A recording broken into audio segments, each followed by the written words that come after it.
Bien-aimés, nous sommes toujours dans notre thème du mariage. Aujourd'hui, nous voulons voir si la dot, c'est les mariages. C'est ça notre thème. Est-ce que la dot, c'est le mariage? Bien-aimés, pour nous qui sommes en Afrique, je pense que chaque société a sa manière de demander la dot là. Et la société, avant même, parce qu'il y en a d'autres qui disent oui, c'est à l'arrivée des Blancs, n'est-ce pas, qu'on vient d'établir les droits,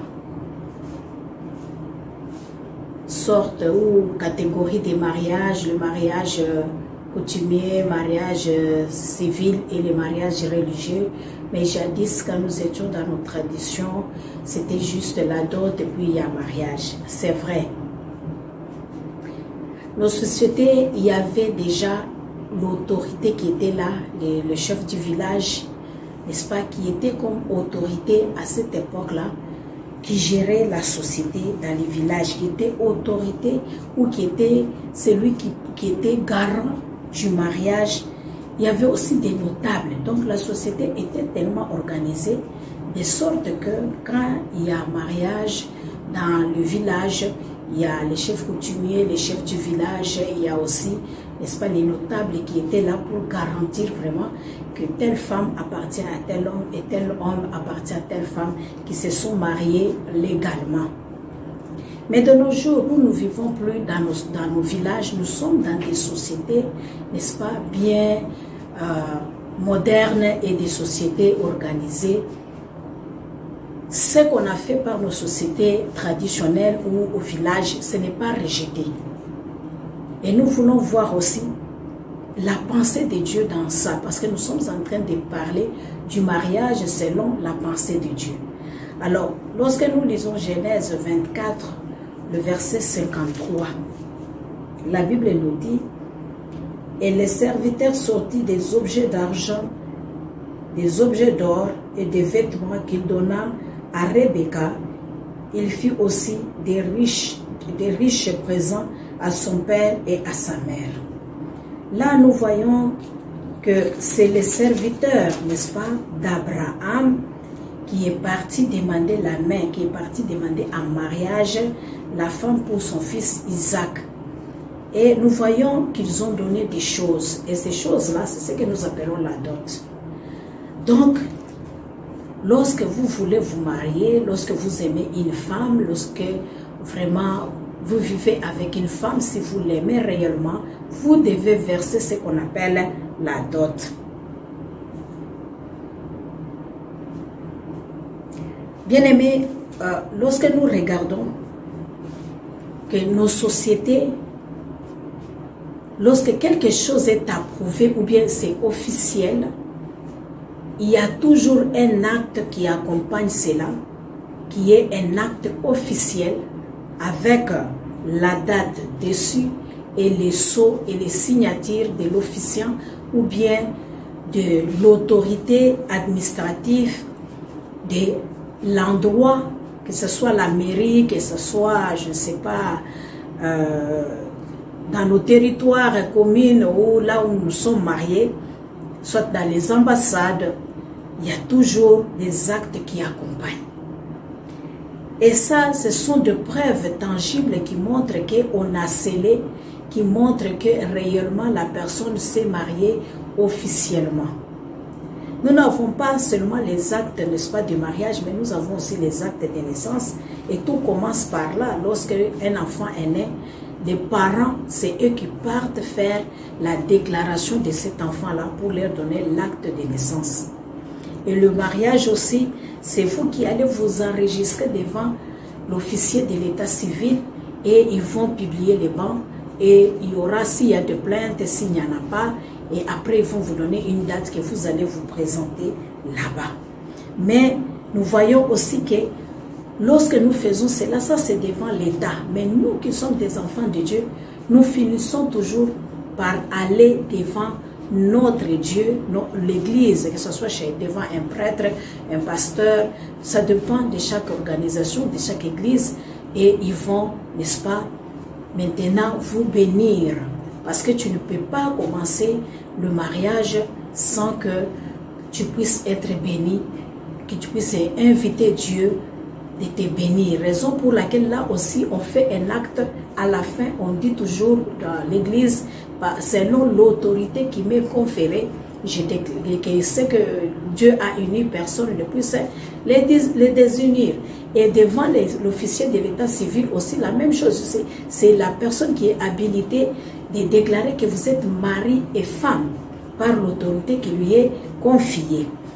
Alors nous voyons que si le gouvernement couronne cela avec un acte qui prouve que les gens sont mariés, il y a une date et il y a une signature. Et chaque pays ou bien chaque société célèbre cela de sa manière. Mais ça doit être cautionné, ça doit être devant l'état civil. Si vous vous mariez, n'est-ce pas, traditionnellement, c'est pas mauvais si vous avez aimé votre femme. C'est bien.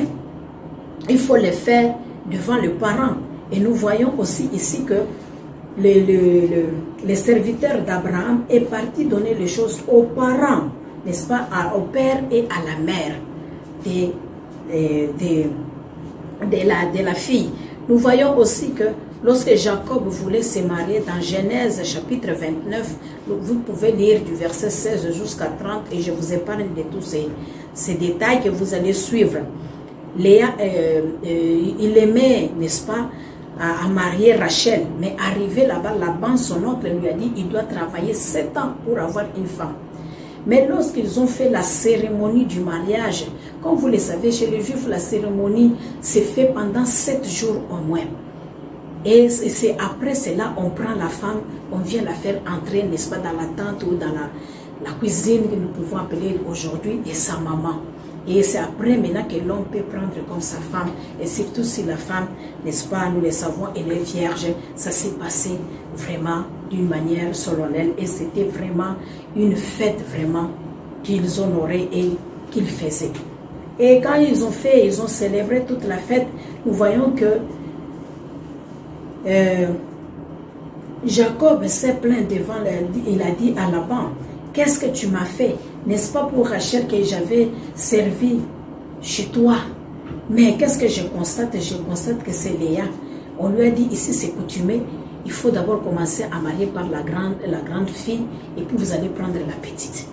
Mais il a décidé, comme il aimait Rachel, de travailler encore, 7 ans encore, pour qu'il puisse, n'est-ce pas, prendre, n'est-ce pas, la petite fille. 7 ans qu'il a travaillé. Donc, il a donné aussi le travail là, c'est ce qu'il a payé comme dot pour prendre la femme. Donc, ce n'est pas nécessaire les gens de dire non, oui, je prends la fille d'autrui, je reste avec elle. Oui, parce que maintenant la dot, c'est comme si c'est une vente, ou bien parce qu'il demande beaucoup, mais tu dois apprendre à...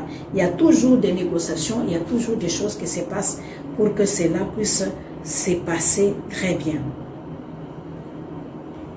Parce que beaucoup de gens disent toujours, oui, parce que les histoires là, c'est au village, maintenant je peux prendre la fille d'autrui et vivre avec elle. Non, même au village, je vous ai bien dit qu'il y avait l'autorité qui était les garants, n'est-ce pas, de ces mariages-là, c'était les notables. Donc si un homme prend une autre femme, l'autorité là va venir dire, non, non, celui-ci, il s'est marié avec l'autre, il va venir témoigner. Donc c'était bien fait. Alors nous voyons par là que la dot, c'est une union des deux familles. Et là, nous voyons que l'autorité qui est là, c'est les parents. Le même parent qui ont présenté l'enfant devant l'état civil pour qu'on leur donne, n'est-ce pas, l'acte de naissance, qui sont partis déclarer leur naissance, c'est le même parent qui reçoit encore, n'est-ce pas, ici, qui sont représentés entre les deux familles, pour qu'il y ait union, donc traditionnellement des deux familles. Et les deux familles sont unies. Alors la femme n'appartient pas encore à l'homme. Nous voyons ici les cas de Rachel et de Léa. Nous venons de voir qu'on a pris Léa à la place de Rachel, mais l'homme a travaillé encore. Rachel là n'était pas encore sa femme. Et il y a aussi des cas comme ça dans des sociétés. Tu peux aller donner la dot dans une famille, tout ça. Peut-être la fille ne t'aime pas, ou bien elle est encore à côté avec une autre personne. Mais tu peux revenir quand la fille peut-être n'accepte pas que tu puisses la marier, ou bien elle fuit. Nous avions vécu ça. On avait une grande sœur qui était vraiment fiancée, tout ça. Mais les jours du mariage, disons la veille, la fille a disparu. Mais quand l'homme vient, on lui dit non, voilà, on ne peut pas retourner la dot. Tu peux choisir, tu peux prendre une autre.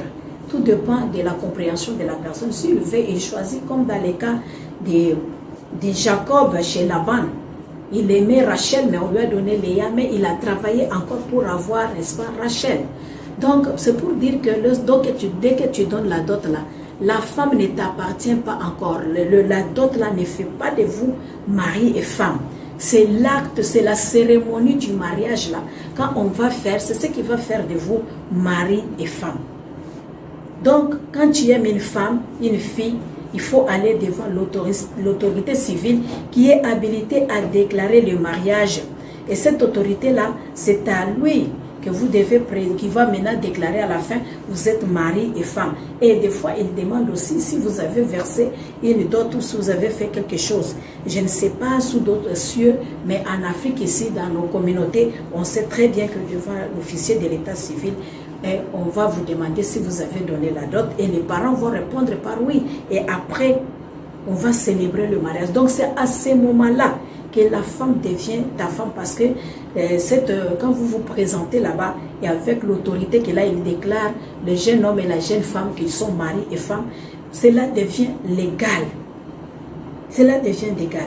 Donc si vous prenez une fille d'autrui, vous vivez avec lui, vous avez des enfants, mais vous ne donnez pas la dot, vous dites seulement que non, parce que traditionnellement c'est déjà conçu comme un mariage. C'est vrai, mais nous ne vivons pas au village. Nous sommes déjà dans une société bien organisée. Et pour que la femme soit couverte, n'est-ce pas, qu'elle soit en sécurité, il faut aller donner, il faut aller devant l'officier de l'état civil. Et nous, les sœurs aussi, nous devons comprendre. Parce que des fois, c'est ça. On dit non, on vit seulement, on reste, il a déjà donné la dot. Mais quand tu vas devant l'état civil ne va pas te reconnaître comme mari, comme sa femme. Il va dire que tu es sa concubine. Parce que l'acte qui déclare que tu es mari, tu es la femme de ce monsieur-là, c'est un acte qui est signé, daté par, n'est-ce pas, l'officier, n'est-ce pas, de l'état civil. L'autorité administrative, n'est-ce pas, de l'État, de la société. C'est ça. Mais quand tu restes comme ça, sache bien que tu es concubine. Vous n'êtes pas encore mari et femme. Et c'est pour cela, quand aussi vous ne vous êtes pas encore présenté devant Dieu, compris pour vous par un prêtre, par un pasteur, bien aimé, sachez bien que votre mariage n'est pas encore officiel. Mais si vous vivez, si vous vous êtes marié avant, vous avez même des enfants, tout ça. Ce qu'on vous conseille, c'est d'aller harmoniser, d'aller arranger votre situation. Tu as payé la dot, oui. Ça donne droit à une épouse dans la famille. Mais ce n'est pas le mariage qui est déterminé par l'État. Il faut que tu ailles devant les officiers de l'État civil. Alors vous devez régulariser votre situation. Si tu prends une femme parce que tu as donné la dot, mais sans l'épouser, tu es en train de vivre dans le péché et dans la fornication. Comme je l'ai dit encore, elle est ta concubine et n'est pas ton épouse jusque-là. C'est pour cela que je disais à nos sœurs, je dis, il ne faudrait pas seulement imposer le mariage, des grands mariages, faire des grandes choses, épater les gens, des choses comme ça. Non, non. Si ton mari n'a pas de moyens, accepte que vous puissiez aller devant l'état civil, faire se présenter devant là-bas. L'état civil vous déclare mari et femme et venir à l'église vous bénit. Et c'est tout, c'est bien, parce que cela vous couvre. Que chercher des grandes fêtes, mais pendant que le mari ne peut pas faire et vous restez des années, les enfants grandissent. Et c'est malheureux. Le malheur, on ne le souhaite pas. Si le malheur arrive, vous n'allez bénéficier de rien, bien aimé, de cet homme-là. Vous n'aurez rien parce que vous n'êtes pas un ayant droit. Vous êtes exclu d'office. Donc, régularisez vos situations. Vivez selon la parole de Dieu. Tu auras, n'est-ce pas, si tu aimes cette femme, tu auras ta femme. Elle sera ton épouse.